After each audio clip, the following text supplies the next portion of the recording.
What's going on, y'all? It's Rob with Seminole Bullies. Today I'm going to talk about something that personally I can't stand, and a lot of breeders that know what they're looking at and know from experience understand where I'm coming from with this. But, you got a lot of so-called breeders that have puppies, and they have a few litters a year, whatever the case is, and they promote their dogs, they promote their puppies, and my thing is, people that are nobody in this bully world, this community, sell pipe dreams to people. They post pictures of 4-week puppies and say, this is a hitter, this is the one, this one's gonna be a champion, this one's gonna be a grand champion. Look at the pedigree, look at this, look at that. And it works on people that don't know what they're doing and what they're buying. But people like me, we look at you like, what fucking pipe dream you trying to sell? You cannot judge a puppy at all. Yes, there are certain attributes of a puppy that people find appealing, that look promising, but things change as the puppy develops and grows. So as a breeder that has no idea what the fuck they're doing, or what their blood stems from, or how their blood is bred, can't speak on puppies, because you have no idea what that puppy is going to be at 6 months old or a year old. And you guys sell these pipe dreams to people. Then they buy a dog that they think is going to look like, an extreme dog, or, a real bully dog. And it comes out looking like a classic, or has multiple flaws. And the people are like, I can't believe I spent fucking $5,000 on this dog and it looks like a train wreck.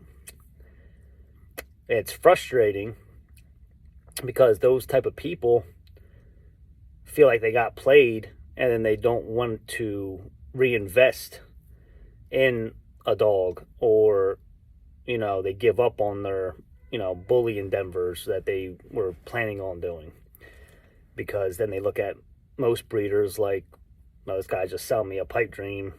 I bought this dog off of some top bloodlines, and it turned out looking like a classic.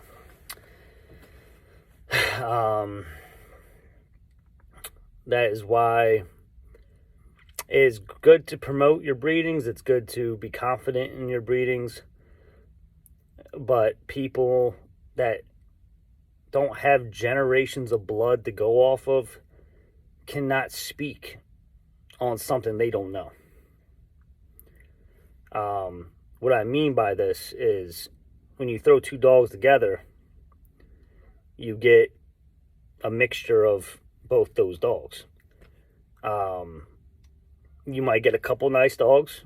Say you have a litter of 6, you have 2 nice dogs, you got 2 okay dogs, and you got 2 dogs that are nothing like them, either of them. So you have to understand how, traits pull from different, parts of the blood, and you need to be able to see that and know your dog's pedigree and break that down to detect what genes are pulling from what genes are more dominant, what genes are more recessive, what phenotypes, genotypes pull. So the only way to really know this and be confident and actually speak on stuff that you know, instead of assuming, is having 4 or 5 generations of your dogs in the dog's pedigree. Because once you get about 4 generations in, you kind of push all that other stuff out. So then your blood will be more consistent and will throw a more consistent style, look, etc. that you can speak on and say, this, I'm confident this dog is going to turn out this way. It's still not a 100% guarantee, but I'm confident that it's going to turn out this certain way. And therefore your product will be more consistent and speak true instead of selling people bullshit, like, pipe dreams. Characteristics I look for in puppies. I made a video on this before, but I'm going to reiterate what I said. But I don't even look at puppies in detail until they are at least 6 weeks old. And I do 6 weeks because I want to see how they move. I want to see how they walk. I want to see how their feet placement is. I want to see how long their backs are. I want to see their angulation in the rear. Mainly, though, I want to see how they move. Now, I look at their head shape. I look at their 90-degree stop. I look at their bite. I look at their chest spread. I look at how their chest drop is. I look how tight their feet are, how tight their toes are together, how strong their pasterns are.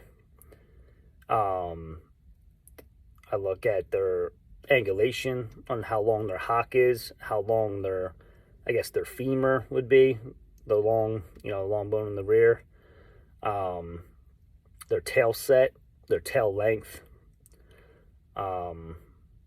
Then I throw them on a stack box. I want to see how they stack. I want to see if they're happy. I want to see if they are shy, bait driven, or obedient.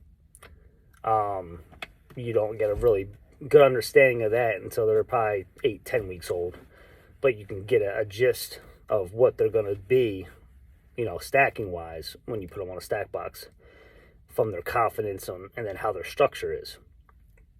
More advanced stuff to look for that you might need to look on how to look at correctly is their shoulder setting, how they when they gait, how their feet move. Opposites are supposed to be coming to each other as they gait, smooth. If they're reaching when they walk, when their foot has to be a certain distance in front of them.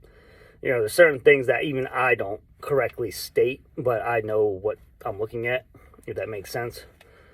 And, confidence is important. Drive is important. A dog without drive is a dog that's not worthy to be in a ring at all. In my opinion. The dog doesn't have drive. The dog doesn't have the will to want to do stuff or seek validation or praise for doing stuff that is good. So that's the stuff that I look for in puppies. And I have 2 generations of my blood and my puppies that are coming. I'm going to be working on my 3rd. And, like I said, and by your generations, I mean your name's in front of the dog's peds. 1 time, 2 times in a row, 3 times in a row, 4 times in a row. Like I said, 2025, I should have 4 generations of my blood lined up. So whatever's behind that stuff should be getting pushed out, and whatever hopefully that I have that's good is pushed forward and is creating, great dogs. I already have my outcross picked out on what I want to do and where I want to go. But you guys ain't going to see that till 2025. So I'm not going to can't tell everybody my moves. But it's going to be very nice. And it's going to be something that people don't touch that often. And it's hard to get your hands on. But I have somebody that I can get my hands on what I need to get my hands on. So it's going to be very nice, very exclusive. The blood I already have is very exclusive. You can't get as tight with Stacks and Game Changer that the blood that I have in the puppies I have. I have 2 generations of inbred Stacks, line-bred Stacks, and line-bred inbred Game Changer. So, and that's stuff that you really can't get your hands on. Especially now. I mean, the dogs are old. I think Game Changer's 9 or 10, and I think Stacks is older than that or dead. I'm not even sure if he's still alive. That one would have to clarify because I'm not sure. But like I said, these pipe dreams that these breeders sell is another damaging thing to the breed. And, you know, there's other things, like I said, genotype stuff that you can't see that, you know, comes down to their health and their, you know, their structure internally, like the way their bones sit and the way their shoulder setting is, that they have hip dysplasia, you know, any type of defects or allergies or, you know, whatever the case is. All that stuff needs to be bred out or not be bred. And, you know, most of these dogs have some type of allergy, and it's hard to get away from it if you can. You know, maintenance is important for these dogs. These dogs, I would say, are more of a high maintenance breed than low maintenance, because they're not like pit bulls, they're not like Amstaffs. They are more like the bulldogs when it comes to high maintenance. So keep that in mind. And, you know, I'm gonna end up making another video on pheno and genotypes and breaking it down in detail and really get into it and dig into it a little bit. And hopefully that will give people more understanding on that. And also, you can always look it up. But I will make a video on it because people ask me certain stuff, and I want to be able to get the answers that, in my words, in my lingo, my language, you know, hopefully dumb it down for some people. So that's all I got. And like I said, stop selling pipe dreams to shit that you don't understand. And let's try to make this breed, you know, worthy of its name, and do right by it and make it last instead of causing its demise. All right, take care, guys. Later.